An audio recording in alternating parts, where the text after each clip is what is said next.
মধ্যপ্রাচ্যে যুদ্ধের উত্তাপ বেড়েই চলেছে, যার প্রভাব পড়তে শুরু করেছে ডোনাল্ড ট্রাম্পের নিজ দলের মধ্যেও। রিপাবলিকানদের মধ্যে দেখা দিয়েছে নানা মতভেদ, সমর্থন হারাচ্ছেন ট্রাম্প। বিস্তারিত জানাচ্ছেন রিশাম সাহাব।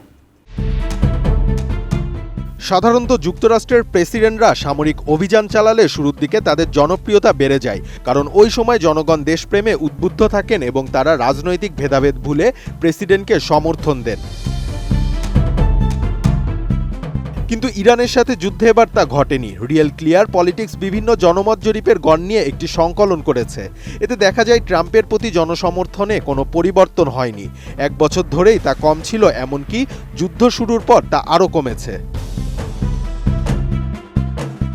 ইরানে যুক্তরাষ্ট্র এবং ইসরায়েলের হামলা হওয়ার পর করা কয়েকটি জনমত জরিপে দেখা যায় যুক্তরাষ্ট্রের বেশিরভাগ নাগরিক এই সামরিক পদক্ষেপকে সমর্থন করেন না। যেমন এনবিসি নিউজের এক জরিপে দেখা যায় ট্রাম্প যে কৌশলে ইরানকে মোকাবিলা করছেন তার সঙ্গে 54% মানুষ একমত নন। এনবিসির এক জরিপে দেখা গেছে নিজেদের মেক আমেরিকা গ্রেট এগেইন কর্মসূচির সমর্থক বলে পরিচয় দেওয়া রিপাবলিকানদের প্রতি 10 জনে 9 জন যুদ্ধকে সমর্থন দিয়েছেন। তারা ট্রাম্পের পার সমর্থক হিসেবে পরিচিত। তারা তার সমাবেশে লাল টুপি পরে আসেন এবং সাধারণত তার নীতিতে সবসময় সমর্থন দিয়ে যান। আমি বুঝি নির্মাণের শিল্প, সালাম স্টিল বোঝে ডিউরেবিলিটি। সালাম still, most durable still.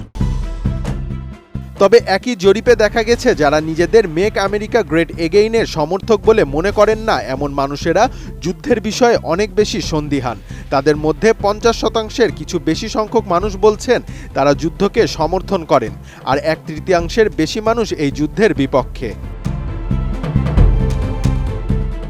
New York সিটির রিপাবলিকান অ্যাক্টিভিস্ট বিশ বুরা বলেন, তৃণমূল সমর্থকদের মধ্যে এমন এক প্রজন্মের মানুষ আছেন যারা অনেকেই ইরাক ও আফগানিস্তানে গিয়েছিলেন। লক্ষ্য অর্জনে ব্যর্থ এসব যুদ্ধ থেকে ফিরে এসে তারা দেখেন তাদের শহর ফাঁকা, কারখানা বন্ধ এবং ওষুধের সমস্যা বেড়ে গেছে।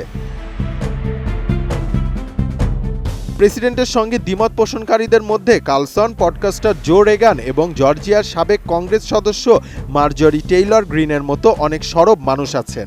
ট্রাম্পের সঙ্গে ব্যাপক দ্বন্দ্বের পর গত বছর পদত্যাগ করেন গ্রিন ও কার্লসনের কিছু সমর্থক সরকারে আছেন, যেমন কেন্টাকির রিপাবলিকান কংগ্রেস সদস্য টমাস মেসি।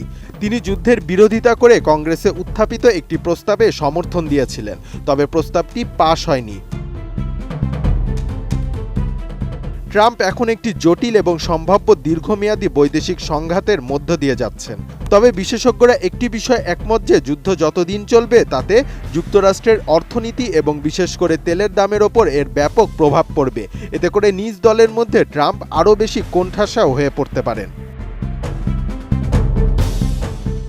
রিশাম সাহাব, এটিএন নিউজ।